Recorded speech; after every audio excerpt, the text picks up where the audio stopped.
धन्यवाद डॉक्टर देवेंद्र। वैसे मालवा और निमाड़ के लिए डॉक्टर मुरलीधर अय्यर जो हैं वो किसी परिचय के मोहताज नहीं। गांव गांव में उन्हें लोग जानते हैं, मगर चूंकि हमारा ये जो डिजिटल प्लेटफॉर्म है ये 11 राज्यों से जुड़ा हुआ है, इसीलिए बाकी लोगों को भी परिचय देना आवश्यक है। श्री मुरलीधर अय्यर जी का जन्म मध्य प्रदेश में ही हुआ है। आपकी प्रारंभिक शिक्षा इंदौर शहर में हुई, जहां से आपने स्नातकोत्तर शिक्षा एमएससी एजी एग्रोनॉमी में उत्तीर्ण की। आपने अपने 30 वर्षों से भी अधिक के कार्यकाल में से 10 वर्षों तक एक्सल और धानुका पेस्टिसाइड में कार्य किया। इसके अतिरिक्त आपने ईगल सीड कंपनी में और फर्टिलाइजर कंपनियों में भी कार्य किया था, पर सर्वाधिक कार्य एवं किसानों से जुड़कर उनकी सेवा करने का मौका आपको जैन इरिगेशन में सीनियर एग्रोनॉमिस्ट के रूप में कार्य करते हुए मिला।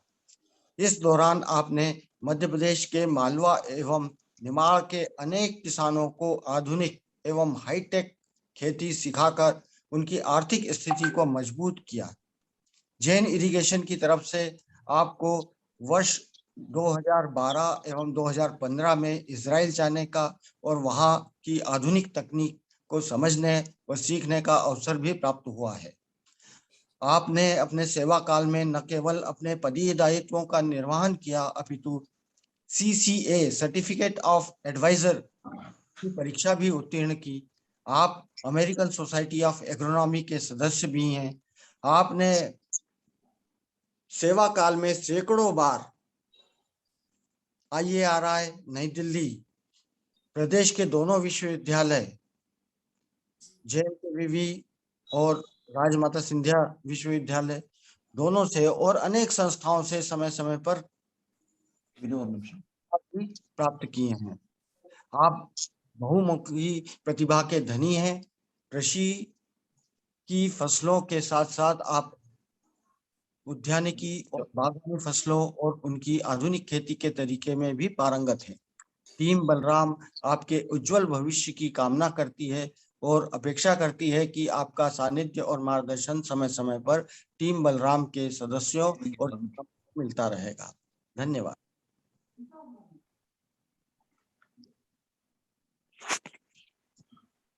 अब मैं चाहूंगा कि डॉक्टर मुरलीधर अय्यर जी जो है अपना आज का वेबिनार प्रारंभ करें। जी सर। आप आमंत्रित हैं। बहुत बहुत धन्यवाद मेरे वरिष्ठ डॉक्टर प्रणय व्यास सर।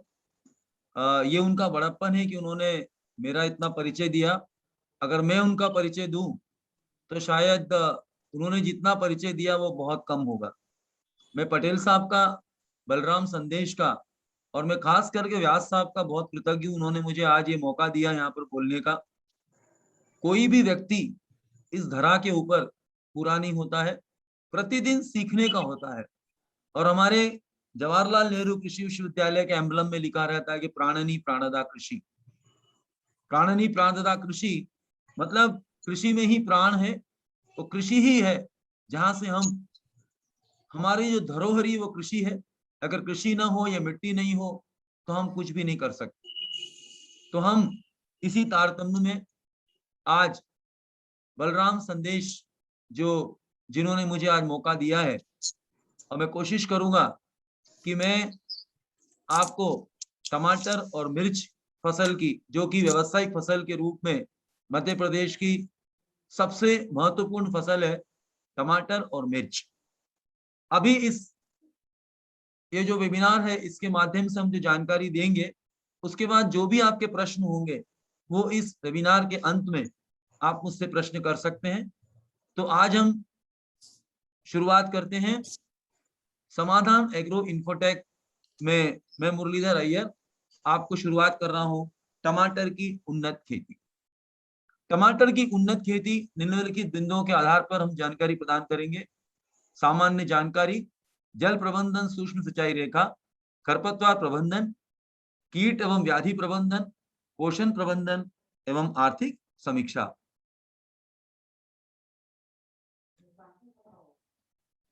टमाटर भारत के पूरे वर्ष में उगाए जाने वाले महत्वपूर्ण फसल है। और आपको सभी को पता है कि टमाटर में जो लाल रंग होता है वो लाइकोपर्सिन के कारण आता है। और इसमें कैल्शियम, फास्फोरस, विटामिन सी और एसिडिटी की शिकायत को जो है टमाटर काफी हद तक दूर करता है। ये एंटीऑक्सीडेंट का काम भी करता है। मतलब टमाटर जो है, साल की जो 2 मौसम है, ठंड और गर्मी, अगर गर्मी में टमाटर को खाया जाए तो इससे जो ये एंटीऑक्सीडेंट का काम करता है। अगर आप टमाटर खा करके भरी गर्मी में निकल जाओ तो आपको जो गर्मी से होने वाले नुकसान है वो टमाटर खाने से नहीं होते। भारत में टमाटर का जो औसतन उत्पादन है वो 500 क्विंटल प्रति एकड़ है। मिट्टी का जो प्रकार है वो अच्छे जल निकास वाली या कार्बनिक पदार्थ युक्त बलुई, दोमट और दोमट मिट्टी जो है इसके लिए उपयुक्त होती है। ये जो 500 क्विंटल का मैंने उत्पादन बताया है प्रति एकड़ का, ये अगर हम ये जो जितने भी तौर तरीके हमारे किसान भाई लेते हैं शुरुआत से लेकर के, मतलब उसमें पानी का प्रबंधन, पोषण प्रबंधन, कीट एवं व्याधि प्रबंधन और आर्थिक समीक्षा, ये जितने भी हमने बिंदु हैं, इन बिंदुओं के आधार पर हमें बता सकते हैं कि जो औसतन उत्पादन है वो टमाटर का 500 क्विंटल प्रति एकड़ है। मतलब 50 टन का जो उत्पादन है ये हमारे किसान भाई ले चुके हैं। अब इसमें जो पीएच मान है वो 6 से 7 टमाटर का होता है। फसल की अवधि 4 से 6 महीने है। और इसमें जो किस्में हैं ये अभी हमारे सभी किसान भाइयों को पता है। अगर टमाटर अभी अक्टूबर महीने में लगाना है तो 1057 है। और अभी जो टमाटर जो लगा रहे हैं इसमें हमारे जो किसान भाई हैं वो जो टमाटर इस समय लगा रहे हैं, जैसे अभिलाष है, अर्का रक्षक या अर्का सम्राट है, जिसकी की जून में उसका जो है आप जून या जुलाई के अंदर में आप रोप डाल दें और उसके बाद उसको जो प्रत्यारोपित करना है वो हमें जुलाई या अगस्त के महीने तक हम इसको कर सकते हैं। बीज दर जो है संकर किस्मों की 60 से 100 ग्राम और उन्नत किस्मों की 200 से 250 ग्राम इसका बीज दर है। अगर हम जाएंगे इसमें अन्य जानकारी, टमाटर की खेती वर्ष भर की जा सकती है। इसके लिए जो तापमान है वो 18 डिग्री से 27 डिग्री सेंटीग्रेड के बीच उपयुक्त होता है। फल लगने के लिए रात का आदर्श तापमान 15 डिग्री से 20 डिग्री। और टमाटर की फसल में ज्यादा गर्मी में फलों के रंग व स्वाद पर एक प्रतिकूल इसका प्रभाव पड़ता है। अब इस तरफ जो आप टमाटर देख रहे हैं वो संरक्षक खेती में जो टमाटर हम करते हैं वो है। और इधर जो आप देख रहे हैं बाईं तरफ वो टमाटर जो है वो खुली खेती जो की जाती है उसमें टमाटर की खेती आप देखेंगे कि इसमें टमाटर की 2 लाइन के बीच में टमाटर की जो लाइनें हैं उसमें सिंचाई की जो पद्धति की गई जिसके बारे में आगे बात करेंगे। ऊंची उठी हुई क्यारी पद्धति से टमाटर लगा हुआ है, इसकी स्टैकिंग भी की गई है। और इस तरफ का जो टमाटर है वो संरक्षक खेती वाला टमाटर का आपको दिखाया गया है। अगला हम जाएंगे टमाटर की जो नर्सरी है उसमें बीज की बुआई मई, जून, सितंबर, अक्टूबर, दिसंबर, जनवरी। और खेत में जो उसका रोपण किया जाएगा वो जून, जुलाई, अक्टूबर, नवंबर और जनवरी, फरवरी। अब देखिए नर्सरी में जो पौधे हम तैयार करते हैं यही से हमको टमाटर का, जब हम नर्सरी इसकी बनाते हैं आप देखेंगे कि नर्सरी जो टमाटर की बनाई गई है वो ऊंची उठी हुई क्यारी पद्धति से बनाई गई। इसमें 10 मीटर लंबा, 1 मीटर चौड़ा, आप देखेंगे ऊंची उठी हुई क्यारी है 15 सेंटीमीटर, पौधों से पौधों की दूरी 3 से 4 सेंटीमीटर, बीज की बुआई जो है हमको 2 से 3 सेंटीमीटर। और 4 से 5 सप्ताह के बाद हम क्या करते हैं, जब टमाटर 1 महीने की हो जाती है हम क्या करते हैं, खेत में प्रत्यारोपित करते हैं। प्रत्यारोपण करने के पहले हमको क्या करना है, जब हम टमाटर को प्रत्यारोपित करते हैं, जब उसको ट्रांसप्लांटिंग करते हैं उसके पहले हमें टमाटर को 3 तरह के घोल में डुबो कर लगाना है। कुछ हम बातें इस वेबिनार से हटके भी करेंगे जो इस टेक्स्ट में नहीं है। और मैं सभी किसानों से निवेदन करूंगा, हालांकि हमने पूरी फाइल शेयर की हुई, पूरा पीडीएफ शेयर किया हुआ है, लेकिन फिर भी वो स्क्रीनशॉट भी इसका लेते जाएं। अब देखिएगा कि ये जो टमाटर है उसके प्रत्यारोपण करने से पहले हमें इसे 3 घोल में डुबो करके फिर लगाना है। एक घोल में हम लेंगे ट्राइकोडर्मा, सीडोमोनास, एजेटोबैक्टर और पीएसबी। ट्राइकोडर्मा क्यों लेंगे, ये जो जड़ें जो सफेद पड़ जाती है उसके नियंत्रण के लिए, सुरक्षा के लिए हम ट्राइकोडर्मा से करते हैं। सीडोमोनास जो वो गला पकड़ के लिए करते हैं। पीएसबी, फॉस्फेट सॉल्युबलाइजिंग बैक्टीरिया, जो फास्फोरस जमीन में अघुलनशील रूप में है वो हम पहले से ही हम टमाटर के रोप को इन घोलों में डुबा देते हैं। एजेटोबैक्टर का मतलब क्या है कि जो नाइट्रोजन फिक्सेशन करता है, क्योंकि हम जो दलहन फसल है उसमें राइजोबियम करते हैं, जो दलहन नहीं है उसमें हम एजेटोबैक्टर हम इसमें इन घोलों में डुबो करके हम टमाटर के पौध को प्रत्यारोपित खेत में करेंगे। जब तक टमाटर नर्सरी में है उसमें क्या बोलते हैं, पौध। जब इसको हम प्रत्यारोपित करते हैं तभी वो पौधा कहलाता है। अभी हम अगले उसमें जाएंगे।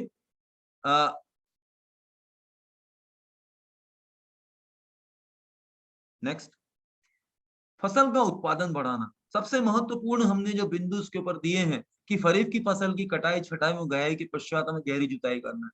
गहरी जुताई क्यों करना है, इसलिए कि जो नीचे की जो मिट्टी है वो ऊपर आ जाती। खास करके जब भी हम टमाटर खरीफ सीजन में लगाते, आने वाले सीजन में अगर टमाटर लगाने वाले हैं, जो किसान अभी जुलाई और अगस्त में से प्रत्यारोपित करते हैं, इसके पहले हमें जो है गहरी जुताई करना बहुत जरूरी है, जिससे कि नीचे की मिट्टी ऊपर आती है और अगर जमीन में कोई प्यूपा पड़ा होगा तो वो अत्याधिक गर्मी से या 45 से 50 डिग्री की जो तापमान होता है उससे वो प्यूपा जो है वो नष्ट हो जाता है।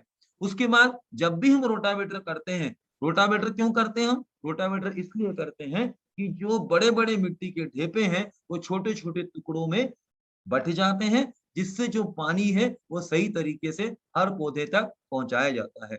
दूसरा, इसका एक बहुत बड़ा रोटावेटर करने से एक और फायदा ये है कि जो अंदर की जो मतलब जो मिट्टी की संरचना है वो भी इससे सुधरती है।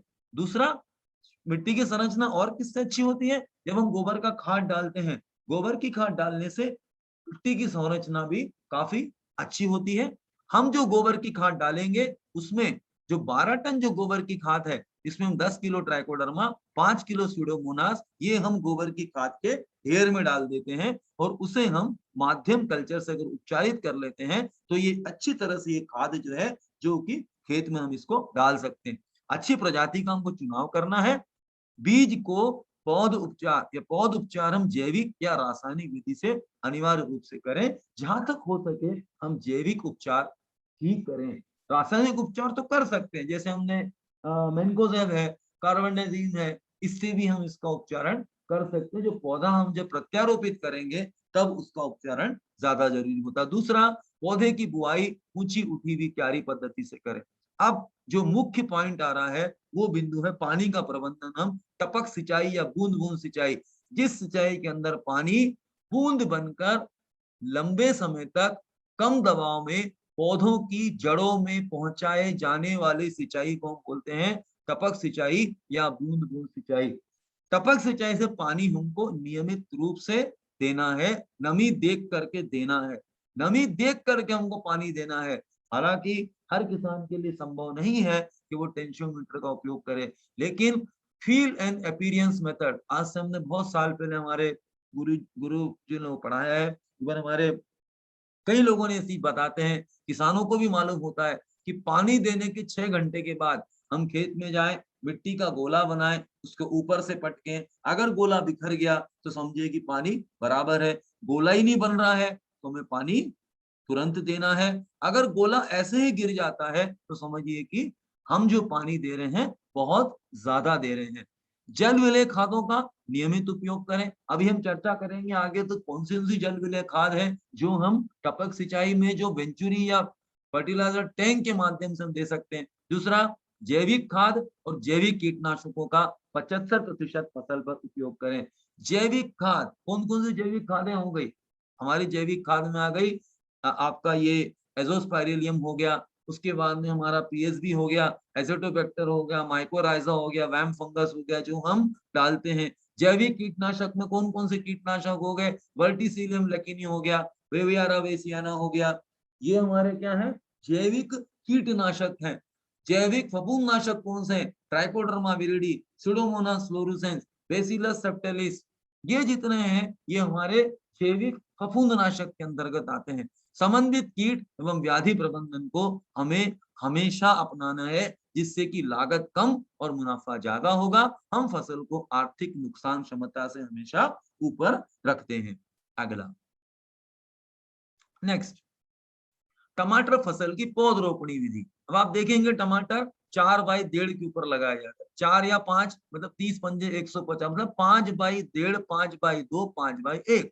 अब आप देखेंगे पंक्ति से पंक्ति की दूरी 150 सेंटीमीटर, मतलब ड्रिप मतलब जो नली से नली की दूरी है, ड्रिप की जो नली आती है वो 3 तरीके की होती है। 3 तरीके की नलियां आती है, एक सबसे कम थिकनेस वाली, उससे ज्यादा और सबसे मोटी वाली नलियां। ये जो नलियां होती है ये न तो ये ठंड में छिड़कती है न गर्मी में पिघलती है, ऐसी नलियों का उपयोग हम करते हैं। और इनके अंदर क्या होता है, ड्रिपर होता है। ड्रिपर से जो पानी है वो पौधों की जड़ों में पहुंचाया जाता है। चपटी वाली ड्रिपर भी होती है और एक गोल वाली होती है। और ड्रिपर से ड्रिपर की जो दूरी है वो 30 से 40 सेंटीमीटर होती है। ड्रिपर से ड्रिपर की दूरी कितनी है, 30 से 40 सेंटीमीटर। नेक्स्ट, खरपतवार नियंत्रण। देखिए, खरपतवार नियंत्रण के अंदर हमें 3 विधियां अपनानी है, पारंपरिक विधि, यांत्रिक विधि और रासायनिक विधि। उसके बाद अब ये खरपतवार नियंत्रण किसी तरीके से होता है। एक तो हमने गहरी जुताई करी, गहरी जुताई अगर हम करेंगे तो हम खरपतवार को कुछ कुछ हद तक उसे हम मुक्त रख सकते हैं। रासायनिक नियंत्रण के लिए पेंडिमिथालिन जो खरपतवार नाशक है वो हम क्या करते हैं, हम उसको प्रत्यारोपित करने के पहले हम उसको डाल देते हैं। लेकिन उसमें जो है हमको इतना ज्यादा टमाटर में हमको खरपतवार नियंत्रण के ऊपर जोर नहीं देना है। हमको जो खरपतवार इसके लिए अनुशंसित है वही खरपतवारों का हमें इसमें उपयोग करना है। लेकिन बहुत ज्यादा समस्या नहीं आती है क्योंकि टमाटर ऊंची उठी हुई क्यारी पद्धति पे लगाया जाता है। दूसरे हमने जो सिंचाई पद्धति लगाई है, टपक सिंचाई पद्धति लगाई है, इससे खरपतवार के ऊपर बहुत ही अच्छा नियंत्रण, क्योंकि नमी उतनी होती है जितनी हमारी फसल को चाहिए। नेक्स्ट, कीट एवं व्याधि प्रबंधन सबसे महत्वपूर्ण है तो कीट एवं व्याधि प्रबंधन। अब आप देखेंगे कि टमाटर में सबसे ज्यादा नुकसान जो करने वाला कीट है वो है व्हाइट फ्लाई, जिसको हम बोलते हैं सफेद मक्खी, बेमिसिया टीबीसाई। इसके अंदर हमको क्या क्या करना है, सफेद मच्छर को नियंत्रण के लिए क्या करना है। जब हम टमाटर को प्रत्यारोपित करते हैं, ट्रांसप्लांटिंग करते हैं, ट्रांसप्लांटिंग करने के 10 से 15 दिन के बाद हो या न हो, एजाडायरेक्टिन नीम तेल 350 ppm 5 मिली प्रति लीटर पानी में लेकर के हमें छिड़काव करना है। उसके साथ हमें कोई रासायनिक दवा नहीं मिलाना है। जब हम 5000 ppm का करेंगे उस समय हम नीम तेल के साथ में वर्टिसिलियम लकीनी का हम रस चूसक कीटों के लिए हम उसका उपयोग करेंगे। तीसरी बार जब हम 10,000 ppm का करेंगे उसमें विटक्स कुटुंबो नाम का एंटीवायरल हम उसमें मिला करके छिड़काव करेंगे। रासायनिक में क्या लेंगे हम शुरुआत में, एसिटिमाप्रिड इसकी हम छिड़काव करेंगे। फल छेदक, और टमाटर के फल छेदक के लिए पहला काम क्या करेंगे हम, जो निम्बोली है उसको सुखा करके हम क्या करते हैं, निम्बोली को सुखा लेते हैं, उसको उबाल लेते हैं, पाउडर बना लेते हैं। उबालने के बाद में जो पानी होता है उसको हम 300 मिली प्रति टंकी में लेकर के हम छिड़काव करेंगे तो एक कड़वापन आएगा। लेकिन वो कब करना है हमें, जब हमारे टमाटर में फूल आएंगे, जब फल आएंगे उस समय हमें ये काम हम कर सकते हैं। उसमें हमको क्या लगाना है, सफेद मच्छर के लिए हमको क्या करना है, 10 फेरोमोन जो पीला चिपचिपा कार्ड आता है, येलो स्टिकी कार्ड, वो हम 1 एकड़ में 10 लगाएंगे। लेकिन अगर हम फल छेदक के लिए अगर हमको देखना है तो हमें फेरोमोन ट्रैप लगाना पड़ेगा 5 प्रति एकड़, मतलब पूर्व पश्चिम उत्तर दक्षिण और एक बीच में, ऐसे 5 फेरोमोन ट्रैप हम लगाएंगे तो क्या होगा, उसमें मादा की खुशबू होती है, नर उड़ करके आएगा और वो थैली में गिर जाएगा। अगर हमने एक दिन में 10 नर भी इकट्ठे कर लिए तो हमने 600 इंटू 10 6000 से 10,000 अंडों का हमने नियंत्रण कर लिया।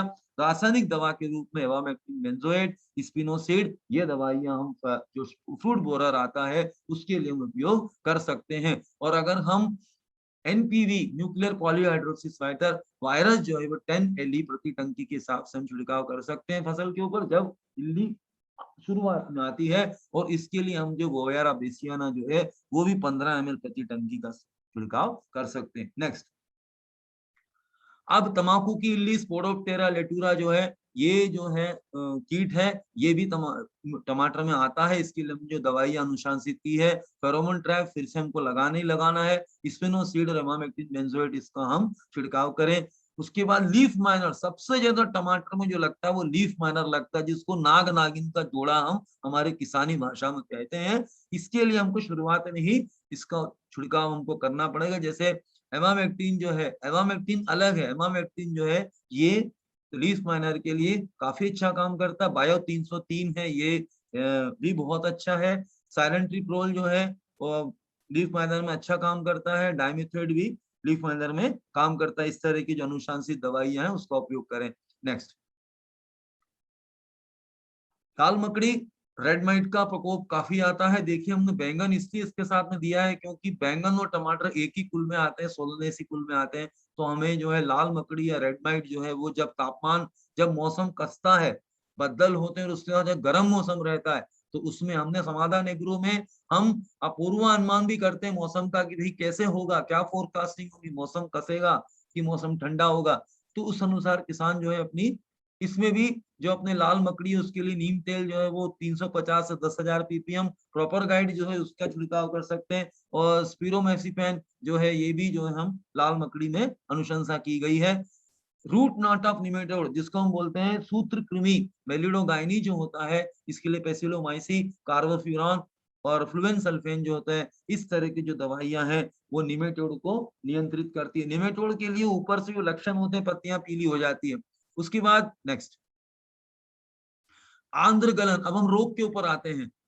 अगर हम ये रोग देखेंगे तो देखिए ये रोग दिखाया गया, ये है डैम्पिंग ऑफ। डैम्पिंग ऑफ का मतलब जब टमाटर उगता है, उगते से ही जो है गिर जाता है, उसको हम बोलते हैं पीथियम से आता है ये। इसके लिए हमने बताया था आपको शुरुआत में कि जो टमाटर है उसको ऊंची उठी हुई जो नर्सरी हम बनाते हैं वही हम रेस बेड नर्सरी बनाए, जिससे कि हम पीथियम के ऊपर नियंत्रण कर सकें। पीथियम के लिए हमको शुरुआत में ही अगर हम ट्राइकोडर्मा सुडोमोनास की ड्रेंचिंग कर देते हैं तो ये पीथियम से हम। दूसरा कॉपर ऑक्सीक्लोराइड है, पौधशाला में सिंचाई आवश्यकता अनुसार हम लोग करते रहे, ऊंची उठी हुई क्यारी नर्सरी बनाए।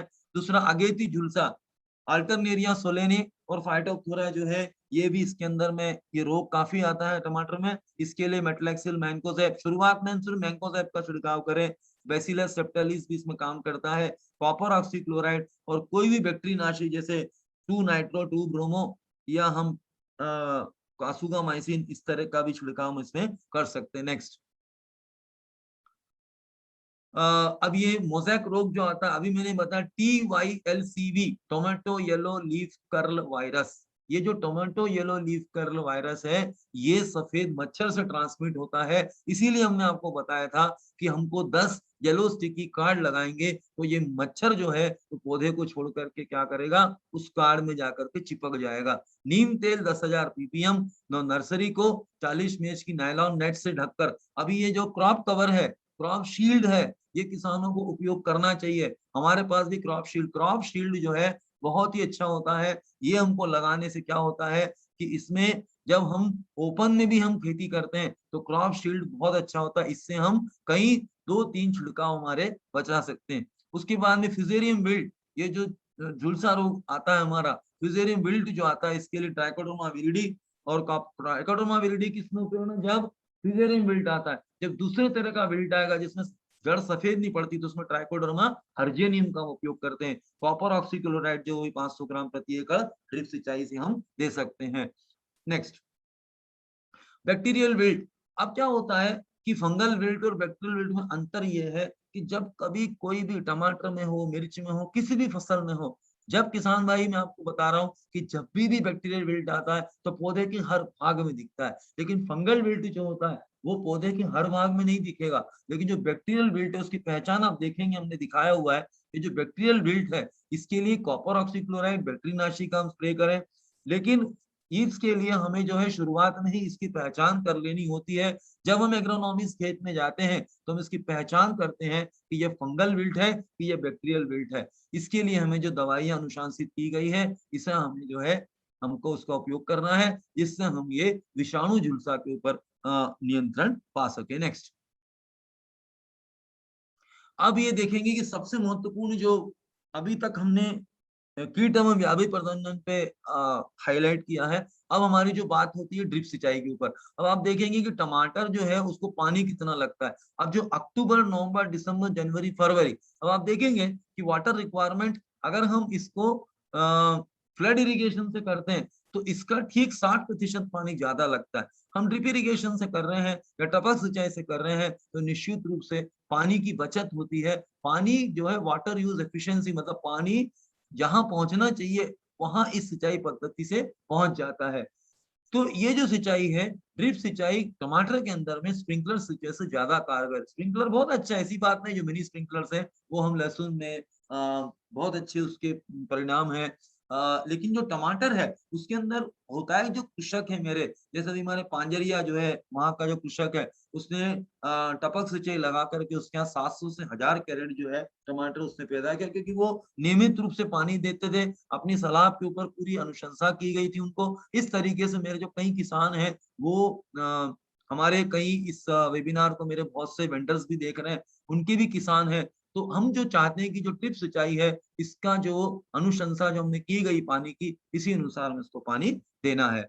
अगला, अब ये हमने नवंबर प्लांटिंग, दिसंबर प्लांटिंग, जनवरी प्लांटिंग, मतलब नवंबर में प्लांटिंग करें तो कितना पानी देंगे, दिसंबर प्लांटिंग करेंगे, जनवरी प्लांटिंग करेंगे तो इस समय हमको पानी कितना कितना, कब कब और कितने मिलीमीटर हमको पानी, हमने मिलीमीटर बता दिए तो इसको हम लीटर में कन्वर्ट करके, अब जो ड्रिपर होती है, जो ड्रिपर अंदर होती है, कोई 2 लीटर की होती है, कोई 4 लीटर की होती है, लेकिन टमाटर के लिए सबसे अच्छा 1 लीटर से 2 लीटर वाली जो ड्रिपर होती है, जो कि 1 घंटे में इतना पानी देती है, उन ड्रिपर को हम एलपीएच बोलते हैं, लीटर्स पर आवर। 1 घंटे में ड्रिपर कितना पानी दे सकती है, इसके अनुसार हमने ये अनुशंसा की गई है कि पानी उसको कितनी देर देना है, कितना देना है। ये वाटर रिक्वायरमेंट हम निकालते हैं कि भाई उसकी वाष्पीकरण कितना हो रहा है, उसके बाद उसमें क्रॉप फैक्टर कौन सा है, कैनोपी फैक्टर कितना, कितना जमीन में जड़ बढ़ रही है, और कतार से कतार की दूरी कितनी है, और उसको 0.9 से हम जब डिवाइड करते हैं तो हमको मालूम पड़ता है कि उसमें कितना पानी हमको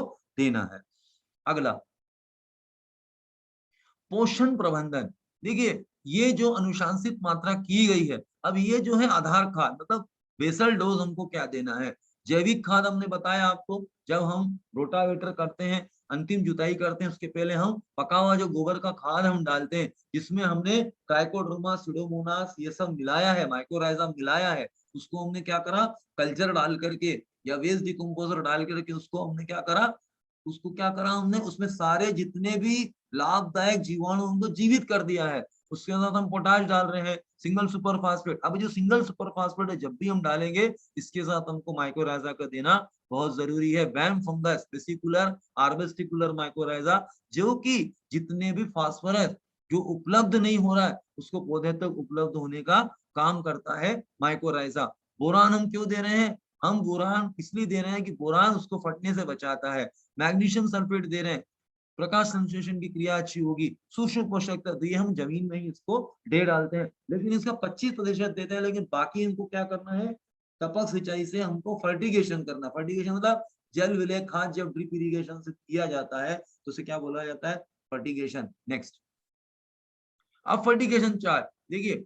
अब हमें शुरुआत में आप देखेंगे कि जब 10 से 30 दिन की फसल होती है उसमें 19-19-19 और यूरिया 12-61-0 मैग्नीशियम, आपका मैग्नीशियम सल्फेट और पोटेशियम फास्फेट। अब जो शुरुआत की जो अवस्था होती है जिसको हम क्या बोलते हैं, इनिशियल स्टेज, उसके बाद में growth stage, grand growth stage, उसके बाद फ्लावरिंग स्टेज मतलब फूल, फूल के बाद में फिर फल आना शुरू होता है, फिर फल धीरे धीरे फलों की वृद्धि होती है और फल फिर पकता है। तो अलग अलग अवस्थाओं के अंदर अलग अलग न्यूट्रिएंट का हम जल विलय खाद के रूप में चिलेटेड फॉर्म में, जितने भी मैंने चार्ट में आपको दिखाया गया है, जैसे 19-19-19 है, 12-61-0 है, कैल्शियम नाइट्रेट बोरॉन है। कैल्शियम नाइट्रेट क्यों देते हैं, जब टमाटर कच्चा होता है तो उसके ऊपर काले काले धब्बे आते हैं। जब ये टमाटर पक जाता है तो ये जो धब्बे हैं, आप उंगली डालोगे तो पूरी उंगली आपकी टमाटर के अंदर चली जाएगी।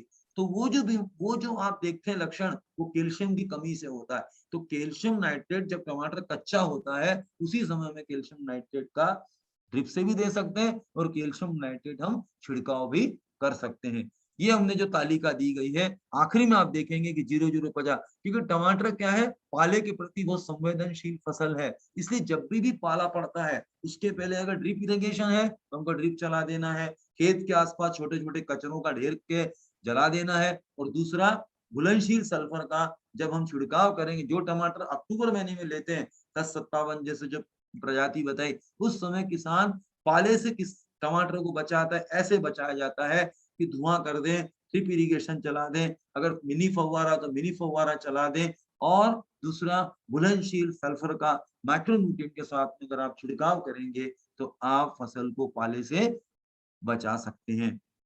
नेक्स्ट, अगला, अब ये रबी मौसम के लिए अलग अलग तरीके से, जो खरीफ के लिए था ये रबी के लिए रोपण के बाद 1919 1261 ये अलग अलग जो मौसम में हम टमाटर साल में 3 बार लगाते हैं, अभी एक बार लगाते हैं, रबी में लगाते हैं, फिर उसके बाद लगाते हैं, तो 3 बार के लिए खरीफ, रबी और जायद। जायद में कम लगाते हैं, लेकिन खरीफ और रबी में किसान टमाटर बहुतायत रूप से लेता है, क्योंकि टमाटर एक व्यावसायिक फसल है, इसमें किसानों की आय दुगनी होती है। ये बहुत अच्छा होता है।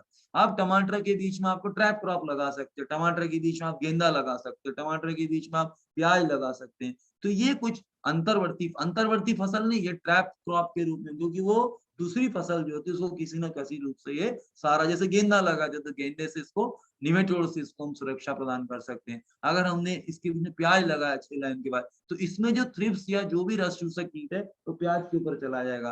खेत के आसपास हम मक्का लगाते हैं, ढेचा सण लगाते हैं, ये बहुत सी चीजें हैं जो हम आईपीएम के अंतर्गत में हमने समावेश इसका किया है।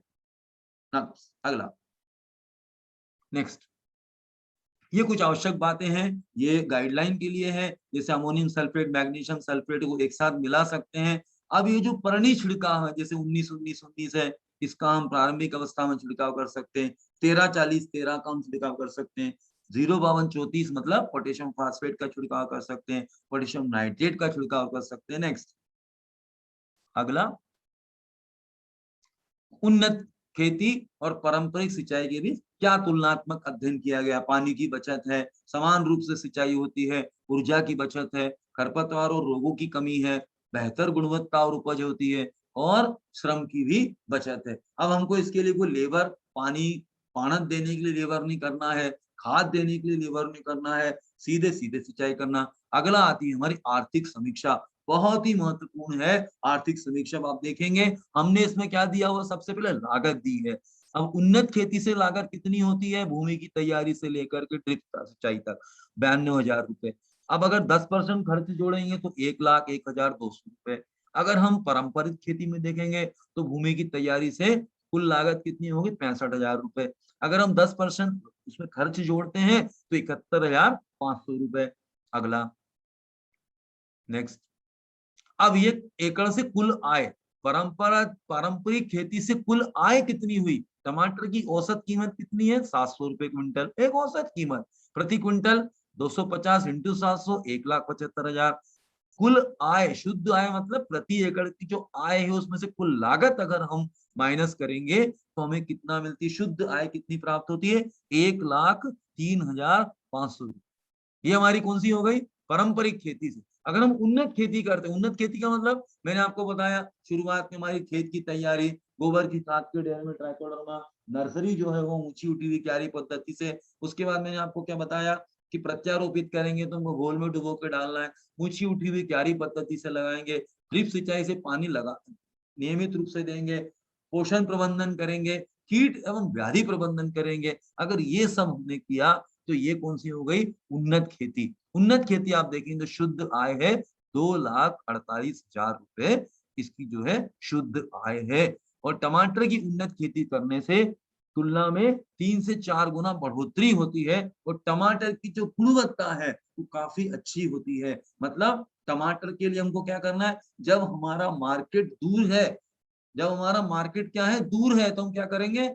उसको जो है अधपका टमाटर, अगर हमारा मार्केट पास में है तो हमको टमाटर पका करके तुरंत जो है उसको बेच देना है।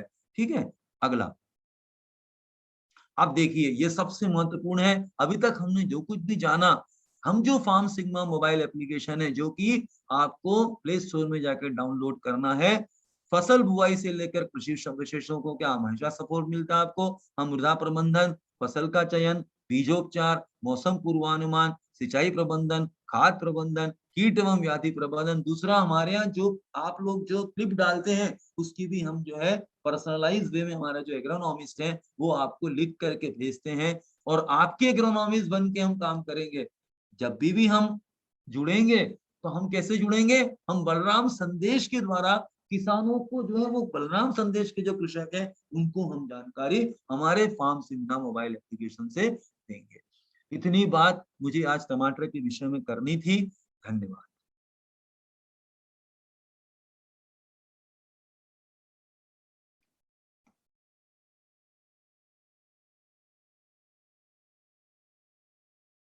हेलो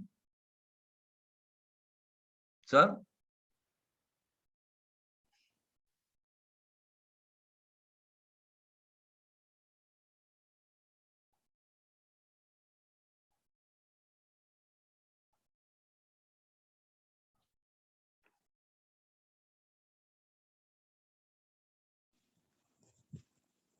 दूसरा जी पीपीटी लोड करें।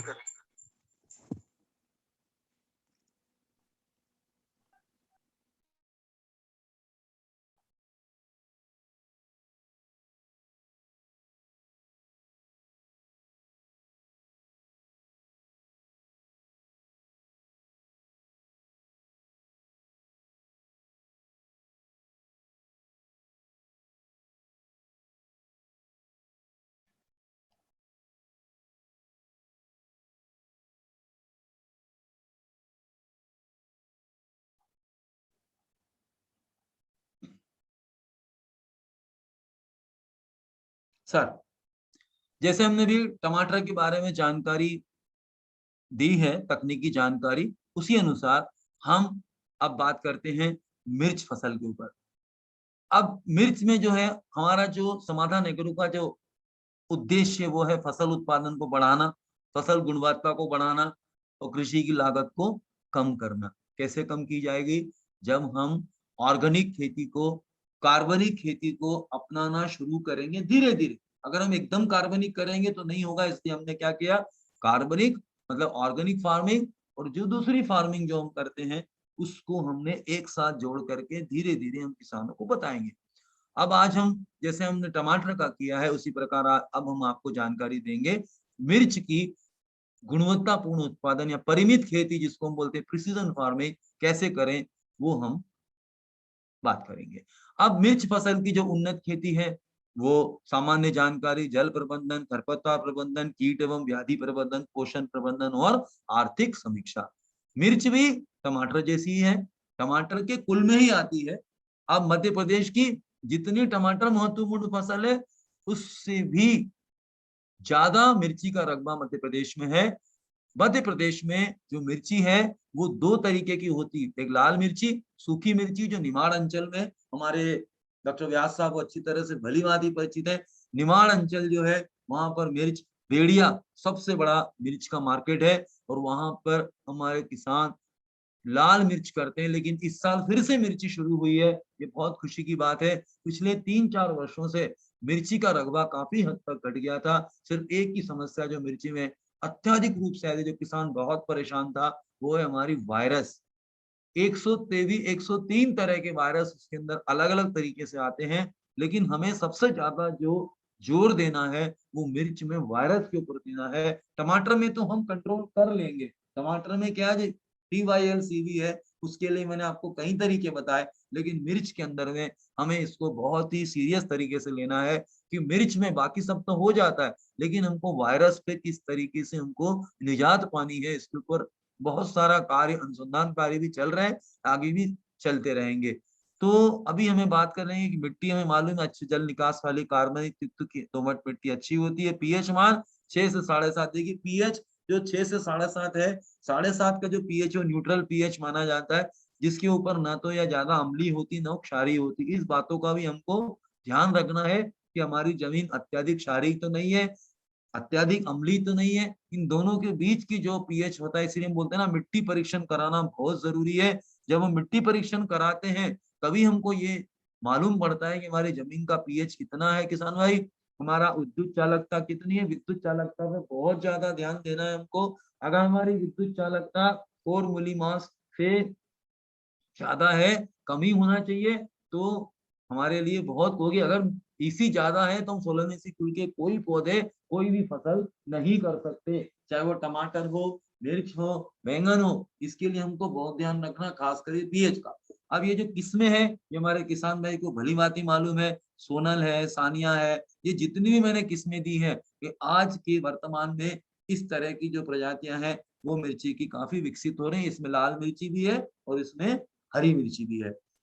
अब 100 से 150 ग्राम प्रति एकड़ इसका बीज दर है। संकर किस्मों के 60 से 80 ग्राम जो है उसका प्रति एकड़ इसका बीज दर है। नेक्स्ट,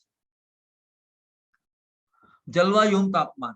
मिर्च की खेती के लिए गर्म और आर्द्र जलवायु उपयुक्त होती है। वैसे तो इसकी खेती हर तरह की जलवायु में की जा सकती है, लेकिन जो निमाड़ अंचल में जो मिर्ची लगाते हैं वो जून में क्या करते हैं, जब आखातीस हो जाती है उसके बाद इसकी रोप डाल देते हैं और मिर्ची को 45 दिन के बाद प्रत्यारोपित करते हैं। पौधे की वृद्धि के लिए 15 से 35 डिग्री, फूल आते समय 22 से 28 डिग्री और जब फल बनता है तब इसमें 15 से 25 डिग्री। आप ये फसल देखेंगे, ये हमारे किसानों क्या की ये क्लिप है, निमाड़ अंचल के हमारे जो किसान है उनके यहाँ जो है ये मिर्च का हमने वहीं से लिया हुआ है। अगला, मिर्च के लिए नेक्स्ट, बुआई का समय। देखिए मई जून में नर्सरी में बोनी की जाती है और उसको फिर प्रत्यारोपित करते हैं जून जुलाई में। सितंबर अक्टूबर में, अक्टूबर नवंबर में, जनवरी फरवरी, फरवरी मार्च में। अगर आपने मिर्ची को देर से प्रत्यारोपित किया तो उसकी जो फिजियोलॉजी है वो पूरी तौर से डिस्टर्ब हो जाएगी। इसीलिए जब हमें इसे प्रत्यारोपित करना है, और प्रत्यारोपण जब हम टमाटर का जैसे करते हैं, जो गोल में डुबो के लगाते हैं, वही काम हमको मिर्च में करना है। लेकिन कुछ किसानों का अनुभव है, वो अनुभव ये है कि कुछ किसानों ने मिर्च में सबसे ज्यादा समस्या थ्रिप्स की आती है। जो थ्रिप्स होती है, चुरड़ा मुरड़ा होता है जिसमें पत्ती ऊपर की ओर मुड़ जाती है, इसके लिए हमें मिर्च में बहुत ज्यादा ध्यान देना है। मिर्च की नर्सरी को भी हम ऊंची उठी हुई क्यारी पद्धति, जैसे टमाटर की नर्सरी आजकल तो कोकोपीट में तैयार होता है, तो कोकोपीट में भी हम जब तैयार करेंगे तो भी हम जब कोकोपीट को रखेंगे वो भी हमको एक बेड के ऊपर रखना है उसको, और हरी नेट लगाना है, जिससे कि वो मिर्च जो है वो तापमान के प्रति बहुत ज्यादा संवेदनशील होती है। ना तो उसको अधिक तापमान चाहिए, ना ही उसको बिल्कुल पाले वाला तापमान चाहिए। दोनों के बीच का जो होता है, इसीलिए हमें हमारी तरफ से जो भी हम कर सकते हैं, जैसे कि उसके भी पौध को जब हम प्रत्यारोपित करते हैं तब हमें उसे घोल में डुबो के लगाना। जो घोल हमने उधर बनाए थे, ट्राइकोडर्मा, सीडोमोनास, पीएसबी, एजेटोबैक्टर, उसके अलावा हमारे किसानों ने जो गाय का जो कच्चा दूध है वो 300 ml एक टंकी में लेकर के मिर्च की जो पौधा है, पूरे पौधे को हम उसमें 20 से 25 मिनट डुबो के रख के अगर लगाएंगे तो कुछ किसानों ने इसके ऊपर परिणाम दिए हैं कि उनको जो थ्रिप्स का प्रकोप है वो गाय के कच्चे दूध से कम हुआ है, अगर उसको प्रत्यारोपित करते हैं। अब बीजोपचार है वो करते हैं किसान में, बीजोपचार हम कर सकते हैं, जैसे थायोफिनेट मिथाइल है, पायरोक्लोस्ट्रोबिन है, इससे हम इसका उपचारण कर सकते हैं। जैविक में हम ट्राइकोडर्मा विरिडी और सीडोमोनास जो होता है उससे हम बीज उपचार कर सकते हैं। हालांकि बीज उपचारित आता है, लेकिन जब हम उसको प्रत्यारोपित करते हैं तब हमें इसको घोल में डुबो के ही फिर लगाना है। नेक्स्ट, अब अगला ले, मिर्च की नर्सरी। अभी जैसे हमने उधर नर्सरी तैयार की थी उसी अनुसार हमें इसमें भी तैयार करना है। बेड की जो लंबाई वो 300, चौड़ाई ऊंचाई ये बताया गया है, और मिर्च की बुआई जो पंक्ति से पंक्ति की दूरी 10 सेंटीमीटर होना चाहिए। एक एक नर्सरी में हमें एक एक तगाड़ी पका हुआ गोबर का खाद जो हमने उपचारित करके रखा है उसको इसमें हमको डालना है। 40 से 50 दिन होने पर इसको हमको प्रत्यारोपित करना, 45 से 50 दिन के बीच में हमें मिर्च को ट्रांसप्लांट कर देना है। नेक्स्ट, फसल का उत्पादन बढ़ाना। अभी जो जो बिंदु पे हमने वहां बात की थी वो बिंदुओं के ऊपर हम यहाँ पर बात करेंगे कि रबी की फसल की कटाई छोड़ गहरी जुताई जब करें। देखिए ये सबसे महत्वपूर्ण है मिर्च में।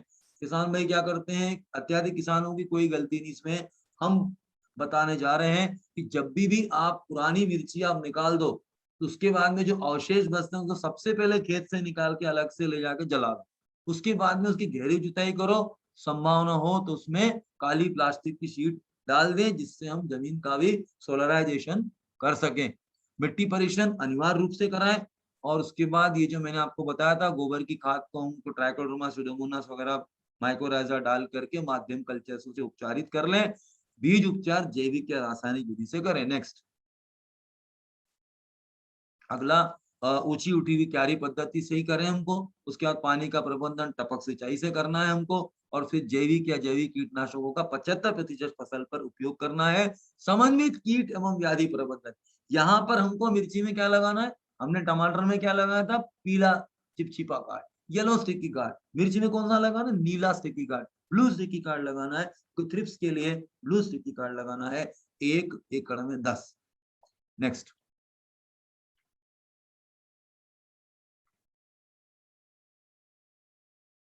अब मिर्च की फसल की पौधरोपण विधि, जैसे टमाटर में हमने किया 150 सेंटीमीटर, इसमें भी हमको 150 सेंटीमीटर, मतलब कतार से कतार की दूरी या लैटरल से लैटरल, मतलब नली से ड्रिप की नली से नली की दूरी 120 से 150 सेंटीमीटर।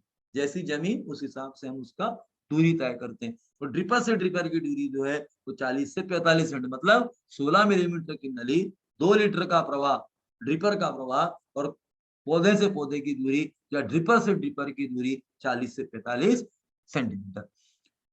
नेक्स्ट, मिर्च ड्रिप सिंचाई के लिए पानी की आवश्यकता, जैसे हमने रोपण किया जून में, तो जून से लेकर के नवंबर तक 2065 लीटर से लगा के 18,017 लीटर पानी हमको प्रति एकड़ प्रतिदिन लगना है। ये पानी अगर हम फ्लड इरिगेशन से देंगे तो इसका ठीक 60% पानी हमको ज्यादा लगेगा। नेक्स्ट, अब पौधरोपण सितंबर में करेंगे तो कितना पानी देना है, पौधरोपण अगर हम फरवरी में करेंगे तो कितना पानी देना है, मिलीमीटर में भी और एकड़ प्रतिदिन। ये हमको ज्ञात करना है, जैसे मैंने आपको बताया था कि पीक वाटर रिक्वायरमेंट, उसके बाद उसको देना कितनी देर है, जितना पानी अत्यधिक होगा उसमें जितने ड्रिपर लगे होते हैं उसको हम भाग देंगे, तो कितनी देर पानी देना है, 10 मिनट देना है, 15 मिनट देना है, मतलब 10 मिनट से लगा के 57 मिनट तक का पानी हमको मिर्च में ड्रिप सिंचाई से नमी देख करके देना। अगला,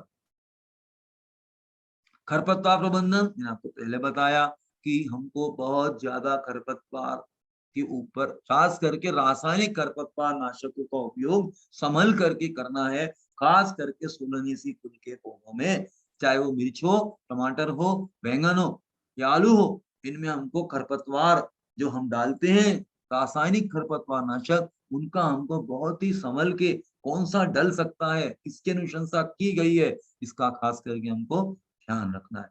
अगला, नेक्स्ट, अब कीट एवं व्याधि प्रबंधन, मैंने आपको बताया था सबसे महत्वपूर्ण कैटरपिलर, इल्ली, मिर्ची में सब लगती है, इल्ली भी लगती है, थ्रिप्स भी लगता है, इसीलिए हमें फेरोमोन ट्रैप लगाना है। ये जो दवाइयां दी गई है, अनुशासित की गई, क्लोरनट्रिकोल है, इमामेक्टिन, बेंजोड है, फ्लुबेंडामाइड है, प्रोफेनोफास, साइपरमेथ्रिन, ये जो दवाइयां अनुशासित की गई है, इनका हमको संतुलित रूप में उपयोग करना है। उसके पहले हमें क्या कर लेना है, मैंने आपको बताया था फेरोमोन ट्रैप लगाना, 5 नीम NSK मतलब नीम सीड कर्नल एक्सट्रैक्ट का छिड़काव करना है, NPE का छिड़काव करना है, उसके बाद इन दवाइयों का करना है।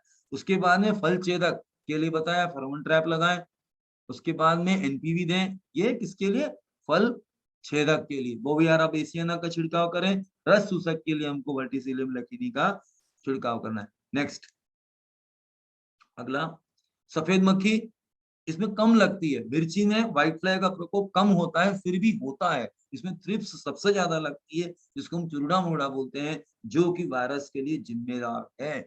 और इसके लिए हमें नीम ऑयल का 350 ppm से 10,000 ppm, उसके बाद में वर्टिसिलियम लैकिनी, इस तरह की दवाइयां हमको उपयोग करना है। फिर उसके बाद जो रासायनिक दवाई है उसका भी करना है, लेकिन कौन सी रासायनिक कब करना है ये हमें ध्यान रखना है। नेक्स्ट,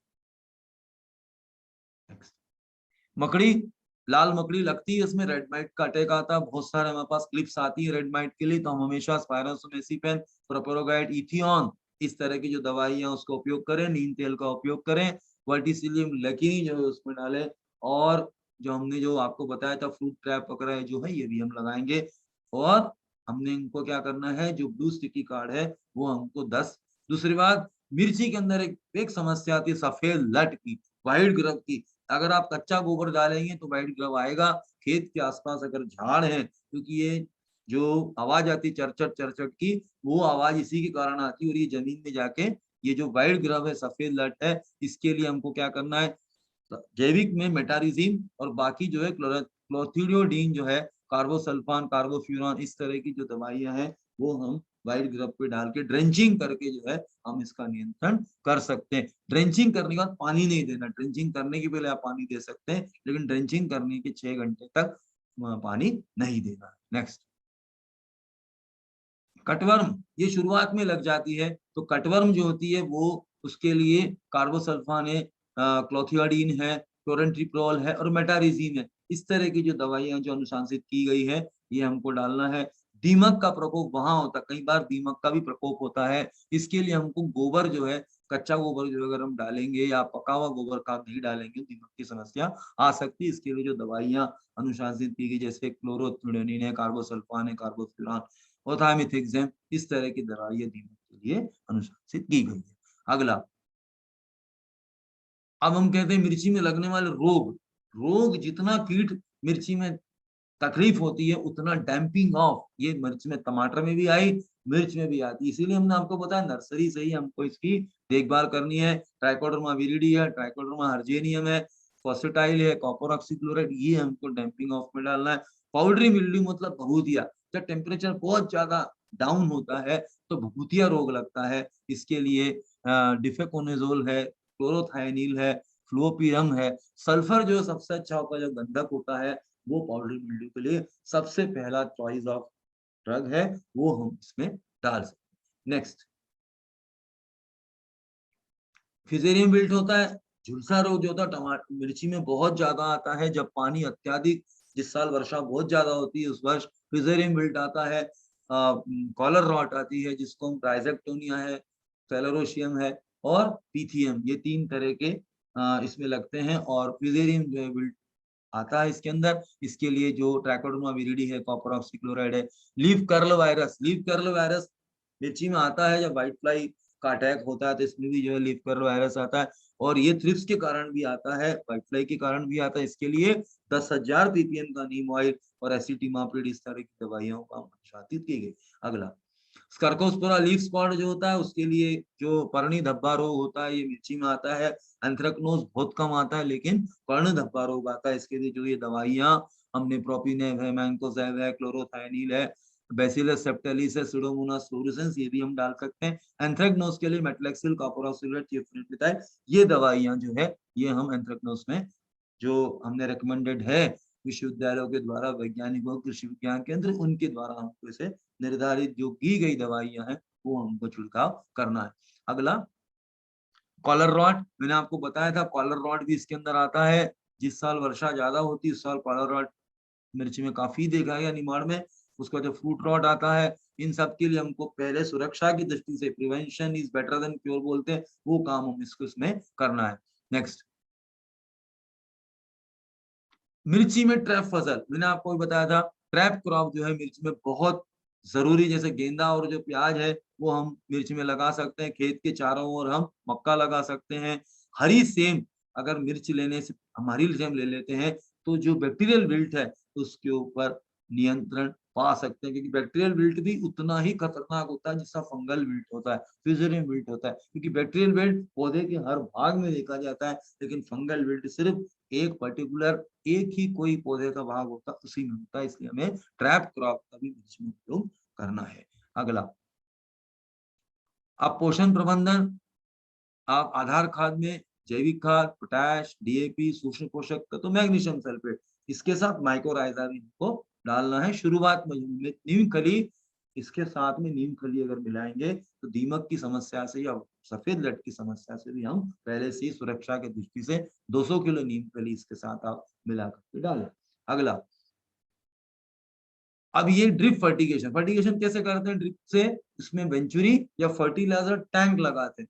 वेंचुरी पानी पहले चलाएंगे, टोटल वॉल होता है उसको टाइट करते जाएंगे तो पानी की जगह खाद आने लगेगी, तो 10 मिनट में खाद चली जाएगी। पहले पानी, फिर खाद, फिर कोई पानी नहीं देना है। इसमें हम लोग रोपण के बाद ह्यूमिक एसिड, ड्रिपजाइम देंगे, उसके बाद अमोनियम सल्फेट, फास्फोरिक एसिड देना है, क्योंकि फास्फोरिक एसिड देने से पीएच भी कंट्रोल रहता है, फास्फोरस भी मिलता है, तो नलियां भी साफ रहती हैं। उसके बाद 1261 52 34 और 0050 मतलब पोटेशियम सल्फेट, 17.5% सल्फर होता है, मैग्नीशियम सल्फेट। ये जो चार्ट है, ये चार्ट भी आप ध्यान से देख लें। ये चार्ट हमको फॉलो करना है। जो किसान भाई ड्रिप सिंचाई से खेती कर रहे हैं टमाटर की या मिर्च की, इसको बहुत ही सिस्टमेटिक अगर आप करेंगे, इस चार्ट के अनुसार चलेंगे, तो आपको कोई भी दिक्कत नहीं आएगी। अगला, अब कुछ आवश्यक बातें जो उसमें बताई थी वो भी इसमें ही है, और फलनी छिड़काव भी हम कर सकते हैं 19 19 13 40 13 52 34 और 13 0 45 का। नेक्स्ट, उसके बाद अगला उन्नत सिंचाई मैंने बताया था, पानी की बचत है, समान रूप से सिंचाई होगी, ऊर्जा की बचत होगी, खरपतवार रोगों की कमी होगी, बेहतर गुणवत्ता उपज होगी और श्रम की बचत होगी। ये जो है, ये तुलनात्मक अध्ययन किया गया है कि पाणत की जो सिंचाई है, मतलब फ्लड इरिगेशन और माइक्रो इरिगेशन सिस्टम, इन दोनों में कितना बड़ा अंतर है। और आज की डेट में पानी का प्रबंधन सिर्फ और सिर्फ ड्रिप सिंचाई और फव्वारा सिंचाई से संभव है। लेकिन मिर्च में जो है मिनी फव्वारा सिंचाई, शुरुआत में माइक्रो स्प्रिंकलर लगा सकते हैं, बाद में मिनी स्प्रिंकलर भी लगा सकते हैं, लेकिन हमें फूलों को सुरक्षित रख के लगाना है, इसलिए ड्रिप सिंचाई जब हम करते हैं तो किसी प्रकार की कोई दिक्कत नहीं होती है। अगला, नेक्स्ट, अब आर्थिक समीक्षा, ये भी महत्वपूर्ण है, जितना टमाटर में था उतना मिर्च। आर्थिक समीक्षा, किसान लोगों को अपनी अपनी आर्थिक समीक्षा करनी चाहिए कि मुझे लागत कितनी लगी, भी हमने बताया, उन्नत खेती से कितनी लागत है और परंपरागत खेती से कितनी लागत है। आप देखते हैं 77,000 कुल लागत, और हम 10% दूसरे खर्चे जोड़ते 84,700। उसके बाद में जब पारंपरिक, स्वाभाविक बात है कि पारंपरिक पद्धति से हम खेती करेंगे तो हमने कोई ड्रिप तो लगाया नहीं है, कुछ भी नहीं किया है, इसमें 45,000 रुपये लागत आएगी, खर्चा जोड़ेंगे तो 49,500। नेक्स्ट, अगर हम आय देखेंगे तो हरी मिर्च की जो परंपरागत खेती से जो आय आती है वो 55,500 रुपए शुद्ध आय आती है, खर्चों को माइनस परिणित करने के पश्चात। ये हरी मिर्ची और लाल मिर्ची दोनों दिखाई गई है। अगला, हरी मिर्ची से कुल आय। अब आप बताते हैं हरी मिर्च की उन्नत खेती की आय कितनी आती है, 1,85,000। अब हम देखते हैं अगला, नेक्स्ट, लाल सूखी मिर्ची जो पेड़िया में, हमारे खरगोन जिले में, बड़वानी जिले में जो करते हैं, आप देखेंगे कि इसमें परंपरागत से कितनी आई, 1,50,500। नेक्स्ट, अब देखेंगे कि उन्नत खेती करते हैं, उन्नत खेती आप करते हैं तो आप देखेंगे कितनी आय आई, ये आई है किसानों की, ये किसानों की ही आय है, 3,15,300 रुपये। हमारी किसानों से बातचीत होती रहती, उनकी आय है। ठीक है, 2-3 साल तक किसान मिर्च में बहुत परेशान हुआ वायरस के कारण, लेकिन उसके बाद भी जब उन्नत खेती करता है तो उसकी आय उतनी आती है। वो करता है इसीलिए तो वो मिर्च को नहीं छोड़ रहा है, कपास को नहीं छोड़ रहा है, क्योंकि उसको पता है कि अगर मैं ये फसल करूंगा तो मुझे मिलेगा। उसको मालूम है मुझे सोयाबीन में उतना नहीं मिलना, लेकिन मुझे इन फसलों से मिलना है। मालवा अंचल में सोयाबीन के बाद अपन और भी यदि चर्चा आगे करेंगे, जैसे आलू लेता है, प्याज लेता है, लहसुन लेता है, उसको पता है कि सोयाबीन मेरे को उतना नहीं देने वाले जितनी मुझे अगली फसल देने वाली है। इसी प्रकार निमाड़ अंचल में किसान मिर्च एक बार लगाता है तो मार्च तक उसकी तुड़ाई चलती रहती है, क्योंकि उसके बाद वो फिर क्या करेगा, मिर्ची लेगा या कपास लेगा। तो ये हमने जो चर्चाएं की है, ये शुरुआत से लेकर आखिरी तक हमने आर्थिक समीक्षा तक की चर्चाएं की है। अब हमारा जो फार्म सिग्मा मोबाइल एप्लीकेशन के बारे में आपको बताया था, आपको फॉलो करना है। धन्यवाद। जय हिंद, जय भारत। जी सर, बहुत बहुत शुक्रिया। आपने बहुत ही अच्छे से गहराई से हमारे पार्टिसिपेंट्स को आज के जो विषय है उसके बारे में बताया। अब मैं निवेदन करूंगा जो भी पार्टिसिपेंट्स हैं वो अपने जो सवाल हैं वो अपना परिचय दें, अपने आप को अनम्यूट करें और अपना सवाल रखें।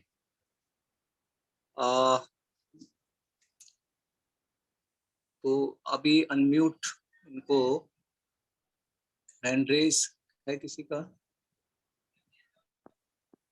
आप सभी से निवेदन है कि आप, हाँ, ये चंद्र प्रताप जी हैं जी, बोलिए सर। नमस्कार सर, मैं भोपाल से बोल रहा हूँ। अच्छा सर। हाँ जी, बोलिए। सर हम लोगों ने भी अभी आपका व्याख्यान सुना और काफी विस्तार से आपने चर्चा की, बहुत बहुत धन्यवाद उसके लिए। जी सर। सर आपका जो एक्सपीरियंस है, चूंकि आप निमाड़ और जो इंदौर साइड का क्षेत्र है वहाँ मिर्ची का बड़ा गढ़ है, एवरेज उत्पादन जो आपने सर पाया है, क्योंकि मैं बालाघाट में था इसके पहले, तो वहाँ भी बड़े स्तर पर मिर्ची की खेती आजकल होने लगी है। जी जी जी। तो मैं थोड़ा ये रिलेट करना चाहता हूँ कि हमारे यहाँ जो मालवांचल है उसमें कितना उत्पादन प्रति एकड़ जो है एवरेज वो आता है? अच्छा, एक्चुअली सर जो हमारा जो हरी मिर्ची जो हमारे किसान जो हरी मिर्ची की खेती करते हैं, उनका 75 से 100 क्विंटल के आसपास आ जाता है उत्पादन। और जो सूखी लाल मिर्ची होती है, क्योंकि लाल मिर्ची का निमाड़ में ही करते हैं, बाकी जगह वो लोग हरी मिर्ची की खेती करते हैं, और हरी मिर्ची उनका 100 क्विंटल से ऊपर ही जाता है उत्पादन, अगर उन्होंने सारे तौर तरीके अपनाए तो। अगर उनको क्या वायरस आ गया, उन्होंने उसके ऊपर ध्यान नहीं दिया, तो यही उत्पादन नीचे आ जाए। जी जी ठीक है। चंद्र प्रताप जी, नेक्स्ट है संदीप कुमार चांडाल्य जी। जी। आप अपना परिचय दीजिए सर और अपना सवाल रखिए। नमस्कार सर, मैं संदीप चंडालिया बिलौर राजस्थान से हूँ। जी सर।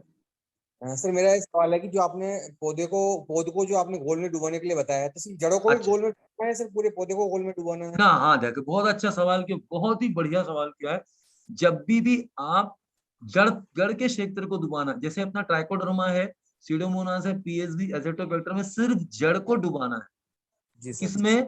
टमाटर में और मिर्च में। लेकिन एक बात मैंने आपको और बताई थी, मिर्च में जो किसानों का अनुभव है, कच्चे दूध वाला, जो मैंने हाँ आपको सर। बताया ना, कच्चे दूध में जो वो अपने घर की चीज है, उसको तो अपन आराम से कर सकते हैं। जो गाय का कच्चा दूध है, देशी गाय का सर, खासकर जर्सी नहीं, जो देशी गाय है, उसका 300 मिली प्रति टंकी प्रति मतलब 300 मिली जो वो 100 लीटर उसमें लेकर के आप उसको डुबो दें उसमें, अपनी जो मिर्च के जो पौधे हैं उसमें पूरे पौधे को डुबा सकते हैं, जब आप अच्छा। कच्चे दूध से कर रहे हैं। अगर हाँ। आपको ट्राइकोडर्मा, सीडोमोनास, पीएसबी, एज़ोटोबैक्टर से कर रहे हैं सर, तो वो आपको सिर्फ जड़ जड़ को ही। अच्छा जी। सर, दूसरा सवाल है मेरा, ये मिट्टी के अंदर पर्ण संकुचन के लिए क्या करें सर? काय के लिए सर? मिट्टी में पर्ण संकुचन रोग के लिए? कौन सा वाला? पर्ण संकुचन, अच्छा अच्छा, लीफ हाँ सर। स्पॉट, मतलब जो जी। लीफ जो अच्छा पत्तियां गिरती है, पर्ण संकुचन को क्या बोलेंगे अपन? सर, मुड़ मतलब जाती है लीफ कर्ल। पत्तियां। लीफ कर्ल, हाँ हाँ हाँ हाँ सर। देखो, लीफ कर्ल। अभी मैंने आपको बताया था सर कि लीफ कर्ल दो तरीके का होता है, एक ऊपर की ओर मुड़ेगा तो थ्रिप्स के कारण, नीचे हाँ। की ओर मुड़ेगा तो मकड़ी के कारण। ये राइट। बिल्कुल आप कंसेप्ट दिमाग में रखें, ठीक सर। हम्म। अब ये जो थ्रिप्स आती है मिर्ची में, ये थ्रिप्स आने से पहले, अब हमको मालूम है, हम लोग जो पूर्वानुमान करते हैं कि भाई मौसम कस रहा है, हवाइयाँ चल रही है, अभी जो मिर्च की जो अभी जैसे आप देख रहे हैं कि ये पानी गिर रहा है, ठीक है सर, पानी के हाँ साथ साथ हवा तेज है, बदल बने हुए हैं, अब थ्रिप्स का प्रकोप बढ़ेगा। तो उसके पहले उसको क्या करना है सर, कि जो नीम तेल मैंने आपको बताया, एज़ाडायरेक्टिन 300 ppm हो या ना हो सर, मिर्च जब आप रोपित करते हो, ट्रांसप्लांटिंग करते हो, उसके 10 दिन के बाद आपको 350 ppm का नीम तेल का स्प्रे करना है, ठीक है सर। फिर उसके बाद आप एक रासायनिक स्प्रे करें, जैसे मैंने आपको बताया कि आप उसमें रोगोर और सिंपल रोगोर और सल्फर का स्प्रे कर दें। फिर आप 5000 ppm 1500 ppm नीम ऑयल का स्प्रे करें, धीरे धीरे धीरे करके उसकी पीपीएम को बढ़ाएं, स्ट्रेंथ को बढ़ाएं, तो 10,000 ppm तक का स्प्रे करें। उसमें आप वर्टिसिलियम लकीनी मिला लें, है ना सर, आपको जी समझ सर। में आ रहा है ना? तो हाँ ये सर। जो, अगर मकड़ी का अटैक होगा ना, तो भी हाँ। नीम तेल से कंट्रोल हो जाए, थ्रिप्स का होगा तो भी हो जाएगी। उसके बाद जो दवाइयां अपन अनुशासित की है, जो मेरे पीपीटी के अंदर है, वो दवाइयां आप उसमें स्प्रे कर सकते अच्छा सर, हैं, है मतलब ना। असर ना हो पहले अपने को नीम तेल का रेगुलर स्प्रे कर। हाँ, सबसे पहले आपको नीम तेल लगाना। दूसरा मैंने आपको बताया था, जब भी आप मिर्ची लगाएं उसमें नीला स्टिकी कार्ड लगाएं, इसको क्या बोलते हैं अपन, ब्लू स्टिकी कार्ड। और टमाटर में पीला स्टिकी कार्ड। ये ब्लू स्टिकी कार्ड एक कंपनी बनाती पीसीआई, हालांकि हम लोग यहाँ ब्रांडिंग पे बात नहीं कर रहे हैं सर, हाँ। लेकिन जो अच्छी जो कंपनियां ब्लू स्टिकी कार्ड बनाती है, जी। वो आप मिर्ची में 10 एक एकड़ में लगा दें, पूरे अच्छा। खेत को घेर दें उससे। और दूसरा, मिर्ची के 6 लाइन के बाद प्याज लगा सकते हैं, क्योंकि प्याज में थ्रिप्स आती है, वो हमारी मेन क्रॉप तो है नहीं, तो ट्रैप हाँ। क्रॉप के रूप में आप प्याज की खेती भी मिर्च के बीच में कर सकते जी सर। जी। ओके सर, बहुत बहुत धन्यवाद सर आपका। हैं। हाँ, कोई बात, thank you. Next Pankaj Patel ji, आप कुछ सवाल पूछना चाह रहे हैं? जी सर। सर हाँ प्रणाम। पूछिए। पंकज पटेल बोल रहा हूँ सर, खंडवा मध्य प्रदेश से। सर पूर्व निमाड़ से हूँ सर। जी जी सर हमारे यहाँ पिछले कई वर्षों से मिर्ची की अच्छी खेती होती आ रही थी जी और जी उसका सफलतापूर्वक हमने उत्पादन भी लिया है।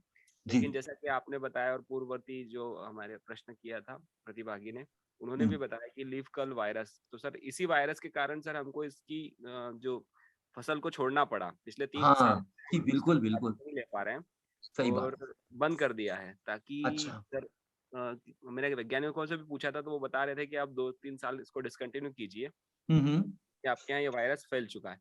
जी तो सर ऐसी कोई वैरायटीज हैं या आप सजेस्ट कर पाए कुछ वैरायटीज जो टॉलरेंट हो इसके लिए? क्योंकि सर मिर्च हमारी मुख्य फसल हुआ करती थी, लेकिन अब चूंकि बिल्कुल वायरस आ गया इस कारण सर दिक्कत होती है सर, पूरे हाँ कॉस्ट हाँ लग जाती है और उसके बाद खराब हो जाता है। तो सर आप कुछ हाँ सजेस्ट करें।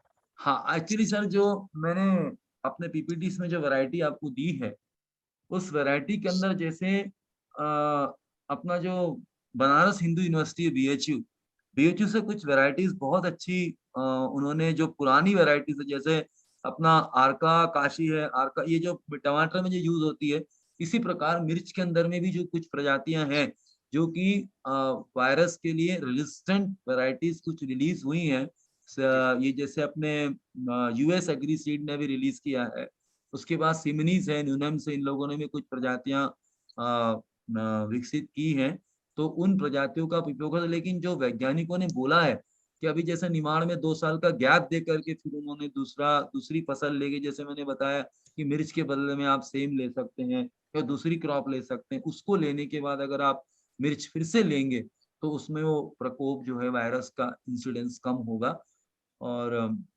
सानिया है सोनल है इस तरह की जो प्रजातियां हैं इनमें इस साल कुछ कम पाया गया और एक और जो वैरायटी है जो निमाड़ में इस बार इन लोगों ने उपयोग किया है उससे भी काफी हद तक मिर्ची में इनको रिजल्ट मिला सर। जी सर, धन्यवाद। जी और मैं आपको जो है और भी जो वैरायटीज हमारे किसान उपयोग कर रहे हैं वो मैं आपको जो है सर को जो हमारे डॉक्टर अपने जो प्रणय व्यास सर हैं उनको जी सर। मैं वो वैरायटी कल ही जो है ना मैं आपको जो है करीब 3 या 4 बजे मैं आपको वो वैरायटीज भिजवाऊंगा कौन कौन सी आप इस साल लगा सकते बिल्कुल सर, बहुत बहुत हैं धन्यवाद। जी सर बिल्कुल ठीक है। नेक्स्ट है मुकेश झारिया जी। जी मुकेश झारिया जी, आप अपने आप को अनम्यूट करें और सवाल पूछें परिचय देते हुए। सर मुकेश कुमार झारिया एमपी मध्य प्रदेश से।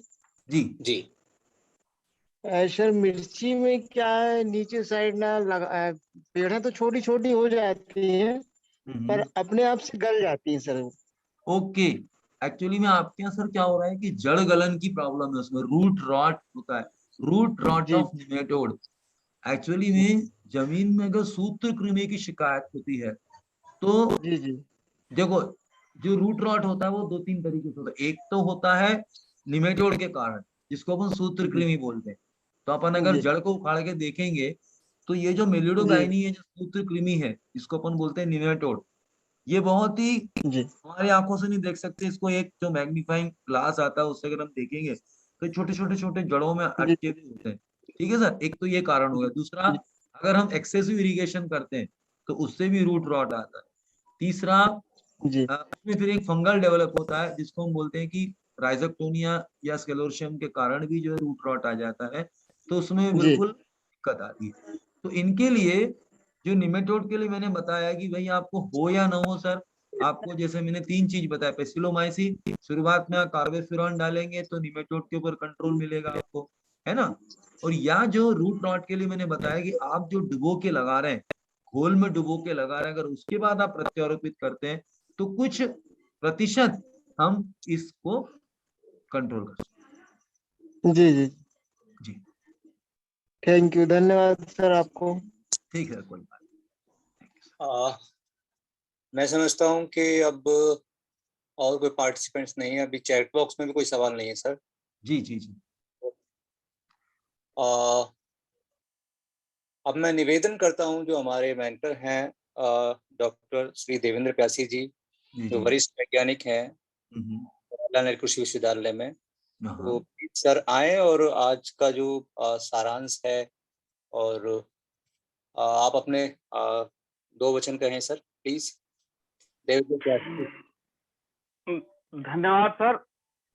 बहुत ही बेहतरीन तरीके से आपने विगत सालों के अपने अनुभव का लाभ देते हुए किसानों को एक कंपाइल्ड वे पे टमाटर और मिर्च की खेती, साथ ही साथ कौन सा समय उपयुक्त होगा, किस समय पे, और कैसे हम आर्थिक लाभ अपने बढ़ा सकते हैं, लागत को भी कैसे कम कर सकते हैं, और उसके कौन कौन सी हमारी सावधानियां रहेंगी जिसको ध्यान में रखते हुए हम अपनी मिर्च और टमाटर की फसल को एक व्यवसायिक फसल के रूप में कैसे परिवर्तित कर सकते हैं, इन सभी बिंदुओं पर आपने बहुत ही सहज, सरल एवं सिस्टमेटिक तरीके से प्रकाश डाला।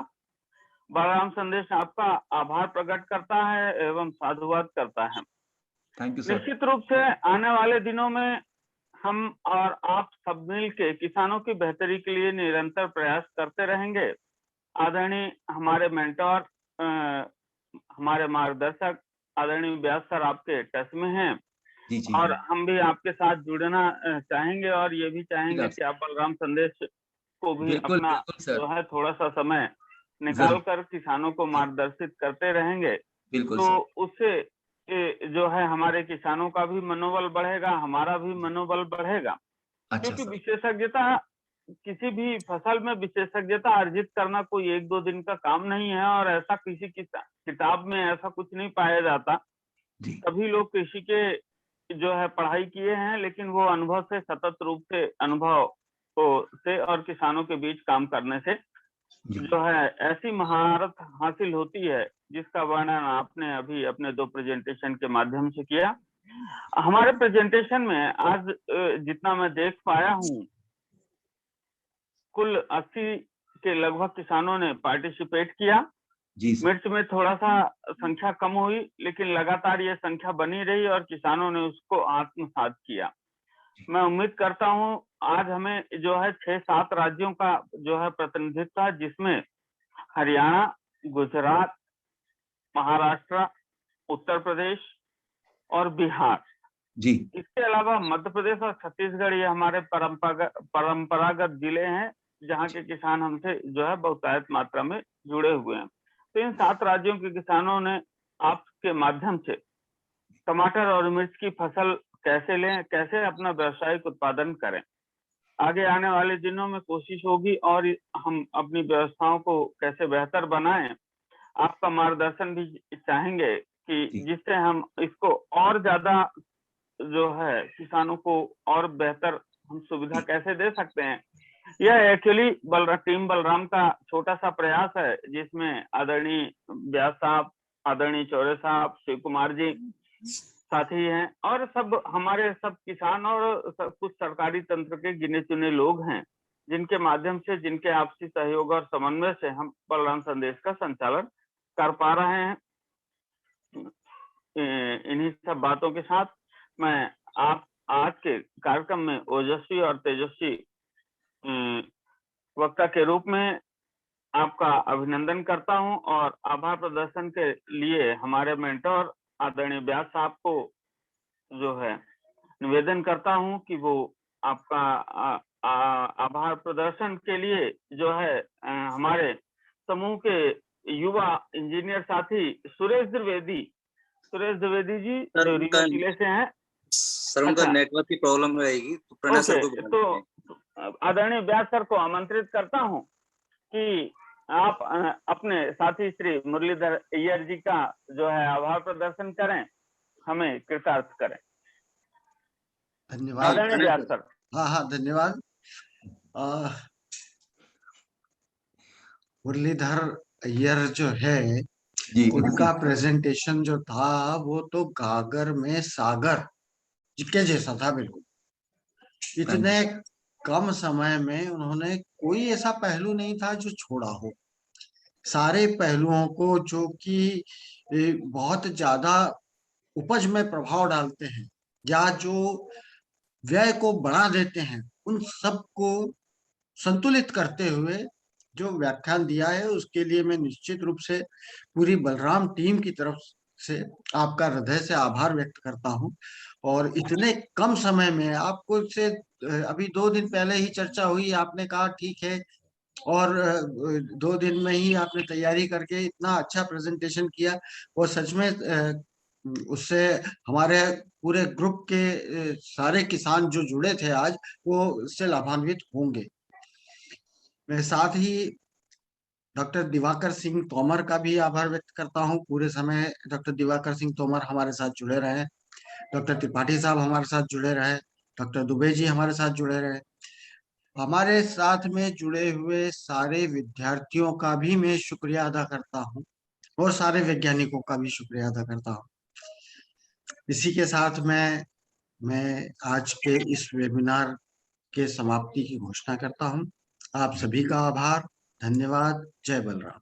मैं भी सबका आभार व्यक्त करता हूँ। धन्यवाद। जय बलराम। जय बलराम। सभी को शुभ रात्रि। नमस्कार।